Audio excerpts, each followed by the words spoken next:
Hi, everyone, and welcome to our presentation.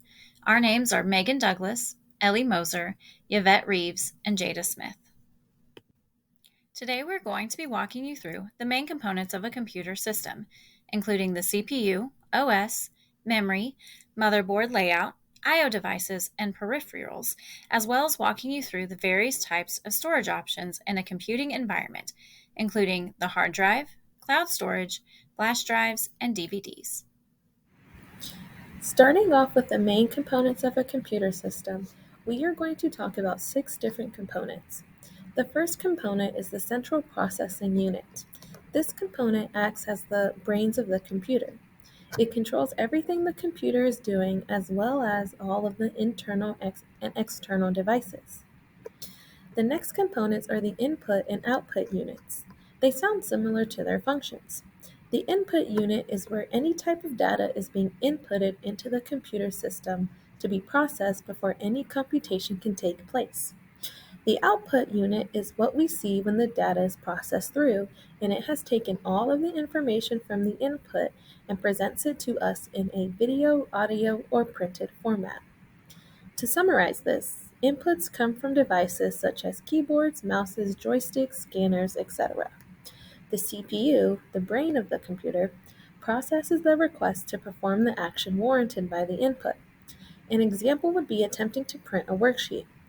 The user utilizes the mouse to select the print button, the CPU processes the request, and then the output device, the printer, prints the paper. Continuing on with the main components of a computer system, let's discuss peripherals and operating systems. Peripherals are any type of device that are not a part of the core computer, such as the CPU, motherboard, and power supply. Examples of peripheral devices would include printers, mouse, keyboards, monitors, etc. The operating system of a computer is the device that allows programs to run. Examples of different operating systems include Microsoft Windows and Mac OS for computer devices, and Apple and Android OS for mobile devices.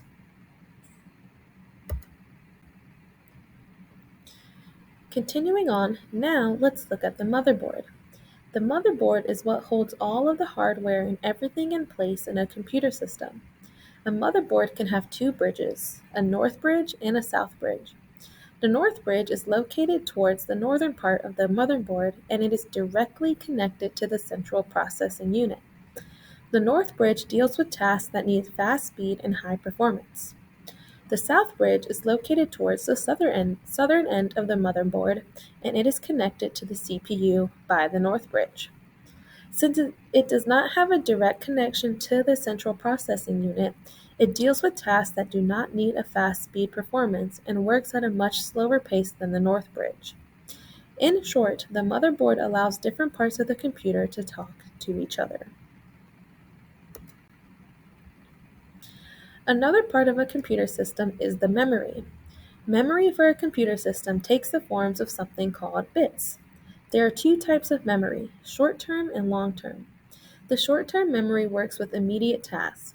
These memory bits can be accessed in any order, and that is where the name RAM, random access memory, comes from. The short-term memory only works while the computer is on. Once it is turned off, the data has to be transferred to long-term memory if the user wants to keep that information. Long-term memory can be in the format of storage devices that will be discussed later on. RAM also plays into the processing speed of the computer. The greater the memory of the RAM, the faster the computer works. Let's examine this idea through the idea of creating a Microsoft Word document. When you open the Microsoft Word platform and begin typing your document, you are utilizing a short-term memory, RAM. If your computer shuts off before the actions are taken to save this to long-term memory, your document will be lost. In order to avoid this, we want to save the document to either the hard drive or an external memory device. Now that you have gained an understanding of the main components of a computer system, we will now transition into various types of storage options in a computing environment. Within this section, we will explore the hard drive, cloud storage, flash drives, and DVDs. A hard drive, also known as a hard disk drive or HDD for short, is an internal storage system on a computer. The hard drive is in charge of storing information for the operating system and any files, such as documents or pictures, you save on the computer.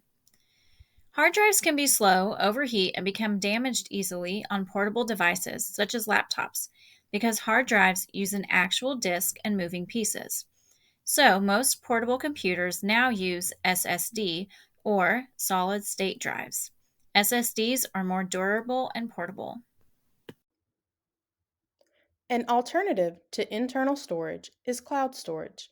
Cloud storage is a digital station where all one's digital data and information is stored. One of the best features of cloud storage is that it is accessible from any location or device with internet access.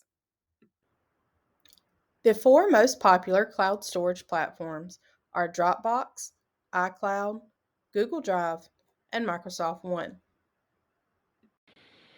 Flash drive, also known as a USB or thumb drive, is a portable storage device. Flash drives are convenient for a person to store and transfer information and data to and from various devices. Flash drives can also be used to store music, photographs, documents, and various other files.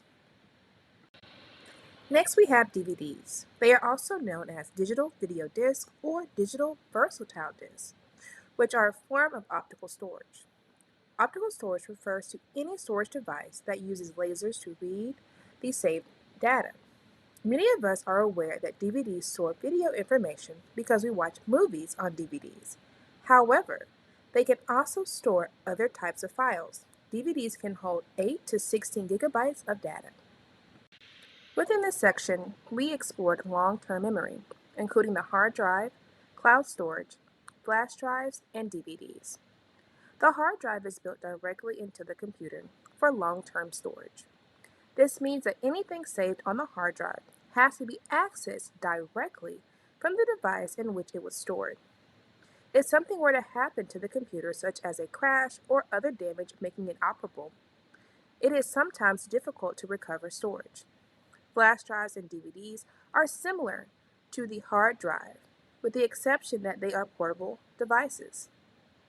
These are sustainable to damage and loss. The cloud storage is more abstract. Cloud storage is a digital storage database that allows users flexibility of access. As stated earlier, one will always be able to relocate their information regardless of if something were to happen to the servers.